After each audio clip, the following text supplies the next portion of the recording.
ରାସ୍ତା ପାଲଟିଛି ମରଣ ଯନ୍ତା। ଆମେ କହିବୁ ଗଞ୍ଜାମ ଜିଲ୍ଲା ବେଲଗୁଣ୍ଠା ବ୍ଲକର କଥା। ତେବେ ଦେଖୁଥିବେ ଯେଉଁଭଳି ଭାବେ ଆଜି ଆମେ ପହଞ୍ଚିଛେ ଗଞ୍ଜାମ ଜିଲ୍ଲାର ଯେଉଁ ମଙ୍ଗଳପୁର ଠାରୁ ବଙ୍କା ଯିବା ରାସ୍ତା ଅତି ଶୋଚନୀୟ ରହିଛି। ଏ ଆଜିକାଲି ନୁହଁ, ବର୍ଷ ବର୍ଷ ଧରି ଶୋଚନୀୟ ଅବସ୍ଥାରେ ଯାତାୟାତ କରୁଛନ୍ତି ତେରଖଣ୍ଡ ଗାଁର ଲୋକେ। ତେବେ ଯଦି କହିବା ସ୍କୁଲ କଲେଜର ଛାତ୍ରଛାତ୍ରୀ ମାନେ ମଧ୍ୟ ଯାତାୟାତ ବେଳେ ନାଇଁ ନଥିବା ଅସୁବିଧାର ସମ୍ମୁଖୀନ ହେଉଛନ୍ତି। ଏପରିକି ଦୁର୍ଘଟଣାଗ୍ରସ୍ତ ମଧ୍ୟ ହବାର ବହୁତ ସମ୍ଭାବନା ରହୁଛି। ତେବେ ଆସନ୍ତୁ ଏ ସଂକ୍ରାନ୍ତ ଅଧିକ ଆଲୋଚନା କରିବା କିଛି ଅଞ୍ଚଳବାସୀଙ୍କ ସହିତ। ବଙ୍କାରୁ ଆସିଲି ମୁଁ। କେମିତି ଦେଖୁଛନ୍ତି ରାସ୍ତା? ରାସ୍ତା ତ କହିଲେ ନ ସରେ, ରାସ୍ତାର ଯୋଉ ପ୍ରକାର ବିପର୍ଯ୍ୟସ୍ତ ଅଛି, ଡେଲିଭରି ରୋଡ ଭଳି ଲାଗୁଛି। ଯୋଉ ଖାଲଖମା ହେଇଛି, ରାସ୍ତା ବି ରାସ୍ତା ସାରା ଖାଲଖମା ହୋଇ ଏ ଯୋଉ ଲଘୁଚାପ ଜନିତ ବର୍ଷା ହଉଛି, ସେ ବର୍ଷାରେ ପୁରା ଖାଲଖମାରେ ପରିପୂର୍ଣ୍ଣ ହଉଛି। କେତିକି ଖାଲ ଅଛି କଣ ଅଛି, ଗାଡି କଟିଂ କରି ଯିବା ଆସିବା ଅସମ୍ଭବ ହଉଛି।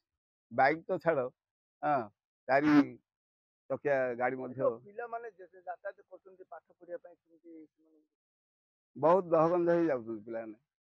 ଯଦି ରାସ୍ତାଟା ତିଆରି ହେଇଯାନ୍ତା ତାହେଲେ କେମିତି ହୁଅନ୍ତା? ବହୁତ ଭଲ ହୁଅନ୍ତା, କିନ୍ତୁ ଏ ତ ଖାଲଖମା ରାସ୍ତା ତିଆରି ହଉଛି ସତ, କିନ୍ତୁ ସଠିକ ଭାବରେ କାର୍ଯ୍ୟକଳାପ ହଉନି।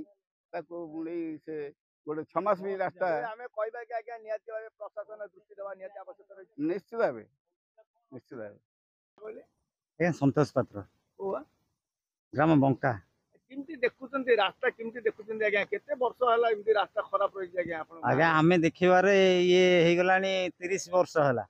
ଇଏ ଗୋଟେ ଥର ମାନେ 10 ବର୍ଷରେ ଗୋଟେ ଥର ପିଚୁ ପକେଇ ଦଉଛନ୍ତି, କିଛି ତାର ମାନେ ଖାଲ ଢେପ ସମାପ୍ତ କରୁନାହାନ୍ତି। ଏମିତି ଘଣା ପୋଇ ଭଳିଆ ରାସ୍ତା। ଇଏ ବସ୍ ଯାଉଛି, ମାନେ ଏଇ ରାସ୍ତାରେ ଏତେ ତକଲିଫରେ ବସ୍ ଯାଉଛି, ପିଲାମାନେ, ପିଲା ଛୁଆ, ମା ଭଉଣୀ ମାନେ ସବୁ ବସି ଗ୍ରାମ ମାନଙ୍କର ଯାଉଛନ୍ତି, ତାଙ୍କୁ ଠିକ କରୁନାହାନ୍ତି। ଏ ରୋଡ ଦେଖୁଛନ୍ତି କେତେ ଅବସ୍ଥା, ଯେ ଆମେ ବି ସିଙ୍ଗଲ ଗାଡି, ମାନେ 2 ଚକିଆ ଗାଡି ଯିବାର ବହୁତ ଅବସ୍ଥା। ଏ 4 ଚକିଆ ଗାଡି ଯାଉଛି, ଟ୍ରାକ୍ଟର ବାଲି ପଥର ଘୋଷାଡିକି ଏ ରୋଡ ପୁରା ଏତେ ବର୍ବାଦ କରିଦଉଛନ୍ତି। ସାର୍ କେତେ ଖଣ୍ଡ ଗାଁର ଲୋକେ ଏଇ ରାସ୍ତା ଦେଇ ଯାତାୟାତ କରିଛନ୍ତି? ଇଏ 13 ଖଣ୍ଡ ଗାଁର ରୋଡ ଆଜ୍ଞା।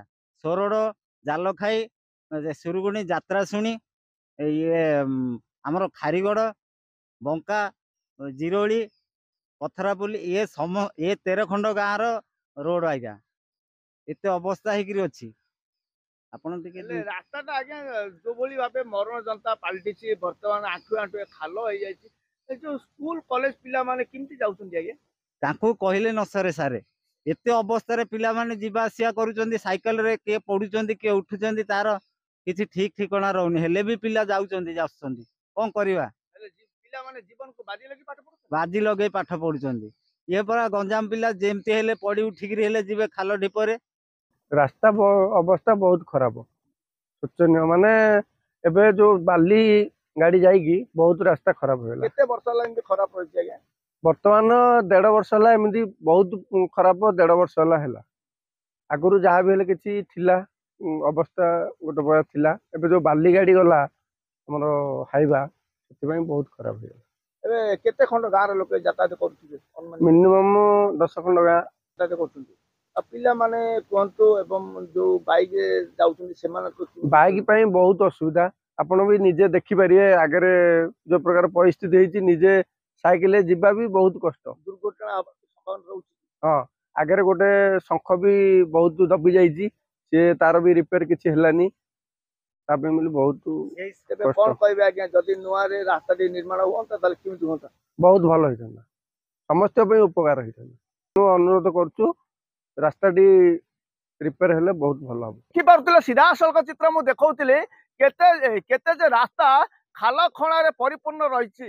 ତେବେ ପ୍ରଶାସନ ଏବଂ କିଛି ଲୋକଙ୍କ ଆଢୁଆଳରେ ଲୁଚି ରହିଥିବା ଏହି ରାସ୍ତା ରହିଛି। ତେବେ ବର୍ଷ ବର୍ଷ ଧରି ଏହି ରାସ୍ତା ପଡି ରହିଥିବା ବେଳେ 13 ଖଣ୍ଡ ଗାଁର ଲୋକେ ନାହିଁ ନଥିବା ଅସୁବିଧାର ସମ୍ମୁଖୀନ ହେଲେଣି। ଯଦିଓ ରାସ୍ତାଟି ପୁନର୍ବାର ନିର୍ମାଣ କରାଯାଏ କିମ୍ବା ମରାମତି କରାଯାଏ, ତାହେଲେ ଅଞ୍ଚଳବାସୀଙ୍କ ପାଇଁ ଉପକାର ହେବ ବୋଲି ଅଞ୍ଚଳବାସୀ କହିଲେଣି। ଗଞ୍ଜାମ ବୁକୁଡା ରବି ମିଶ୍ର, ଚର୍ଚ୍ଚା।